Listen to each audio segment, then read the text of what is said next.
안녕하세요. 오늘은 모든 직장인들이 꿈꾸는 연봉 2배 만들기에 대해서 말씀드리고자 합니다. 회사를 다니는 직장인들이 가장 원하는 것은 무엇일까요? 첫 번째는 높은 연봉입니다. 두 번째는 빠른 승진이겠지요. 그리고 마지막은 안정적인 장기 근속일 것입니다. 그렇다면 남들보다 더 열심히 일하거나 더 많이 일한다고 해서 이러한 꿈이 이루어질까요? 현실은 그렇지 않습니다. 왜냐하면 연봉, 승진, 장기 근속 등은 모두 직무에 따라 달라지기 때문입니다. 따라서 직무별 특성을 잘 이해하고 그 한계를 극복해야 남들보다 연봉도 많이 받고 승진하고 오래 근무할 수 있는 것입니다. 그렇다면 직무별 특징에는 무엇이 있을까요? 직무별 특징에는 연봉과 같은 근무 조건, 승진 기회 그리고 장기 근속 가능성 등이 있습니다. 첫 번째 근무 조건입니다. 연봉과 같은 근무 조건은 직무에 따라 달라집니다. 영업과 같은 직무는 개인의 성과에 따라 연봉이 책정됩니다. 하지만 인사, 총무와 같은 관리 업무의 경우에는 개인의 역량이 아닌 회사 내규에 따라 연봉이 결정되는 경우가 대부분입니다. 두 번째 승진 기회와 장기 근속 가능성 관련해서는 직무별 조직 구성을 반드시 알아야 합니다.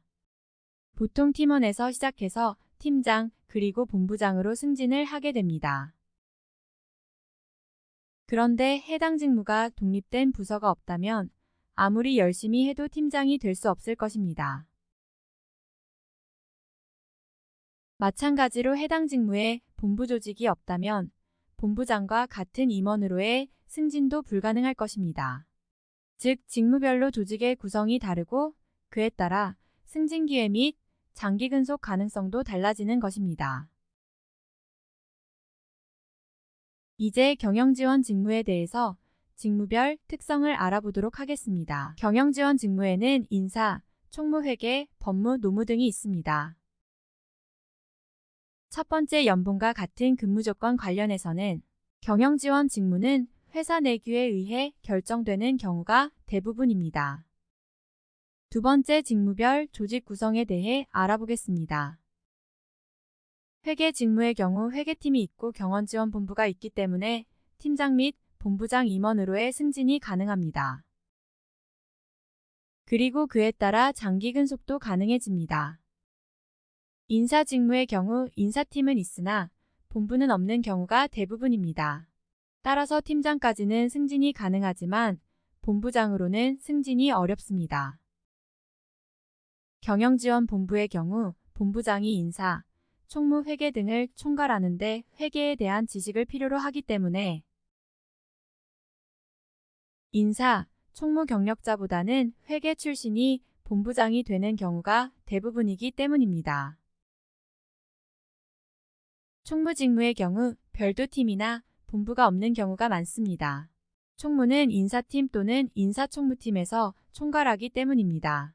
따라서 총무 업무만 해서는 팀장이나 본부장으로의 승진이 어렵습니다.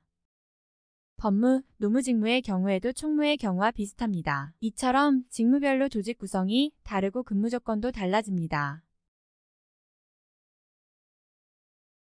그렇다면 각 직무별 커리어 목표에 대해서 설명드리겠습니다. 회계 직무의 경우 경영지원본부장을 목표로 하면 좋을 듯 합니다. 인사의 경우 인사총무팀장을 목표로 하면 됩니다. 총무의 경우가 문제인데 총무 경력 단독으로는 팀장 승진이 어렵기 때문에 인사 업무 경력을 추가해 향후 인사총무팀장으로 승진을 목표로 해야 합니다. 법무 노무의 경우도 총무와 마찬가지입니다. 법무, 노무는 공기업처럼 안정적 장기 근속이 가능한 회사도 좋습니다.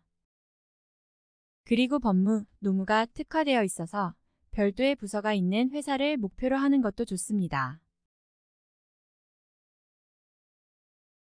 마지막으로 이직 시 유의사항입니다.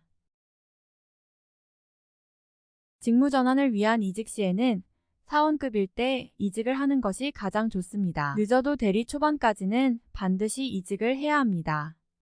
과장급 이상은 중간 관리자이기 때문에 해당 직무에 대한 경력을 필수로 요청합니다. 따라서 직무 경험이 없는 경우 이직이 현실적으로 어렵기 때문입니다. 이상 직무별 특성에 대해 알아봤고, 직무별 근무 조건, 조직 구성, 승진 기회, 그리고 장기 근속 가능성에 대해 살펴봤습니다. 이러한 직무별 특성을 잘 이해해야 남들보다 좋은 근무 조건으로 승진도 하고 장기 근속도 할 수 있습니다. 여러분 모두 커리어 플랜을 잘 세워서 연봉 2배 만들기 꼭 성공하시길 기원합니다.